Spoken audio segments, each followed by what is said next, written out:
Abonnez-vous sur votre chaîne YouTube DKR 221 et n'oubliez surtout pas de cliquer sur la cloche pour recevoir les notifications.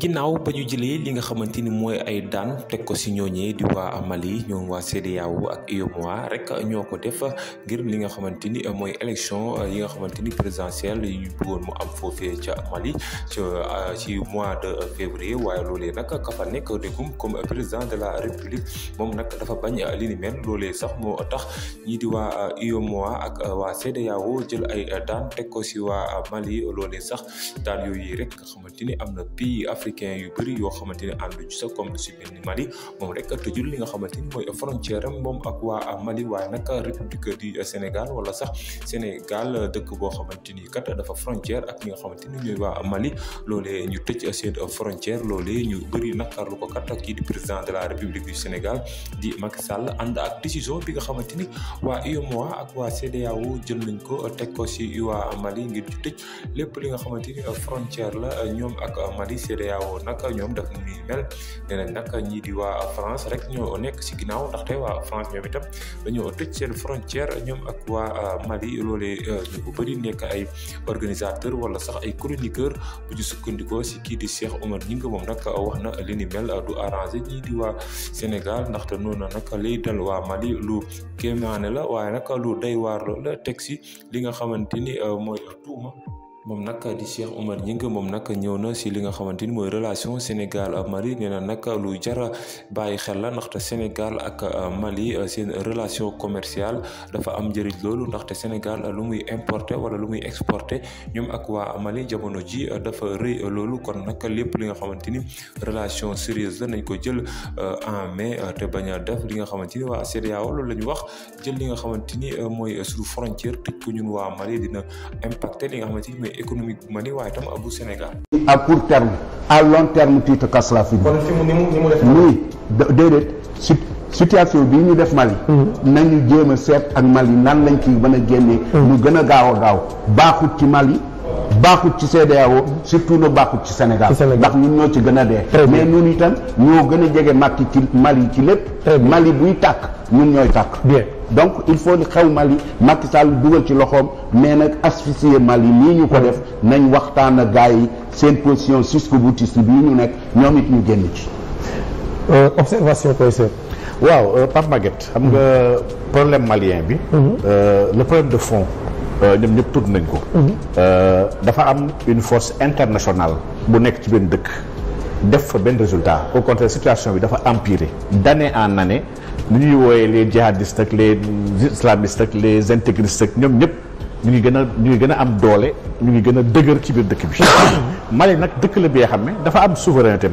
am sañ-sañ ne man kii laay àndal àndu màkkee kii laay defal coopération def màkkee coopération. dama gis ne ci mbiru CEDEAO li mu def nii CEDEAO erreur yu nganda la def par Maguette yi nga xam ne erreur yooyu dina sax jouer ci ëllëgu intégration régionale bi xam lu tax loolu noonu décision bu autorité jël rek am na ñu muy dooleel am na ñu muy rey ak ñu muy gaañ dans le cas d'espèce décision bi CEDEAO jël. ci bloqué kook nangam ak naa yi fi tàppale yi ñuy wax yëpp ndax lii defoon nañ ko ci 2011 foog naa ak ñoom Gbagbo en 3 mois gis nañ ne affaire bi ça s'est décanté et les situations sont très différentes ndax le Mali les Maliens en réalité ñoom c'est des personnes très dignes ay bañkat dëgg lañ dañuy wax naan 95 bi passé Chirac ñëwoon na fii Afrique jox convoqué tous les présidents africains pour ñu ñëw tase ak moom fii Sénégal le président Konaté dafa bañoon mais il va pas se déplacer ñu koy def comme xale bu ndaw il l'acceptera pas pour dire que dafa am benn dignité bu Maliens yi am. mais décision bii ñuy jël kan lay gën a impacté ñoom professeur wax nañu ko léegi ba pare. Sénégal mos na la gën a am mos na la gën a affecté. kan moo siy gagné en réalité gis na la gën a gagné c'est la Russie et la Chine. ils vont gagner et la Russie et la Chine soo xoolee jamono bi en matière géopolitique internationale du ñuy jëflante. ñoom ak les acteurs de l'OTAN maanaam États-Unis ak Europe. nga xam ne aujourd'hui ils sont dans une guerre aussi bien monétaire économique que technologique. ñoom dem nañ sax ba commencer régler une dédollarisation de leur économie. di jéem a créer ay systèmes financiers yoo xam ne yu war a concurrencer le SWIFT wala yëpp professeur am na ci xam na ci baax lu nu mu demee. donc aujourd'hui c'est le peuple malien qui va perdre c'est l'économie sénégalaise qui va être détruite c'est la Russie et la Chine lañ nar a gën a dëgëral. et lii yëpp dafay confirmer ni c'est une orchestration des pays européens notamment la France. ndax Pape Maguette ci ay fan yi ci ay weer yu ci ginnaaw la ministre de la défense française la te mu ñëwoon fii. Parly ci biir discours am boo ko analyser déglu ko war nga xam ne sanction yaa ngi waaj a ñëw. ba ñu interviewé Macky Sall ci France 24 xaw ma France 24 foog naa. interviewé ko di ko laaj position di ko pousse. ci question wu su ligne rouge ban ligne rouge la Sénégal wala ndax di nga ànd pour ñu sanctionner Mali. nga xam ni décision sanctionner Mali jëloon nañ ko bu pare yàgg na balaa Sénégal di tase. li nag cooli mooy man damay xool ëllëgu intégration bi au niveau régional maanaam ëllëgu UEMOA. ëllëgu CEDEAO. ak ëllëgu monnaie commune bi nga xam ne ñoom monnaie tappale kese la. bu ñu fàtte ni Mali génnoon na franc CFA. en 62. Mali génnoon na du franc CFA. te xam nañ après li bu jur yëpp. aujourd'hui au Mali intellectuel yu gën a mag ñu commencé taxaw di xool comment changer cette coopération là parce que qu'on le veuille ou pas dafa am leen lu am solo lu am Mali. le Mali est en train de réinventer son histoire. maanaam lu rëy moo nekk di xew aujourd'hui Mali te ji nga tubaab yee jàkkaarloog Mali gis nañ bu baax évolution yu am gis nañu avancé yu nekk di am te ragal nañu effet de contagion boobu dina laal leen dëkk yëpp parce que aujourd'hui français boobu ni may wax naan y a un sentiment anti-français dans la sous-région et c'est pas un sentiment anti-français c'est un sentiment de souveraineté c'est une lutte vers la souveraineté le peuple yi commencé aspirer jàpp ni kenn duñu dicter kan la ñu war a nekkal ak kan la ñu war a nekk te Mali aujourd'hui lu mu nekk di def ni aujourd'hui Pape Maguette bëri na ay africains yi xam ne man sax si ñooñu laa bokk ñi nga xam ne am nañ fierté ci ñi diriger transition bi ba am na sax ñu bëgg am nationalité malienne dañoo war dem seeti Assimi Goïta pour jël nationalité donc aujourd'hui les faits fu mu toll ragal naa ni la CEDEAO dina ci am jafe-jafe ragal naa ni Mali fa la nar a tàmbalee bu fekkee ni lii ñoom professeur wax léegi nii que CEDEAO su rectifié le tir fi leeg jour à venir yi wala semaines yi dama ragal ni Mali su commencé ñam une autonomie ba rejoindre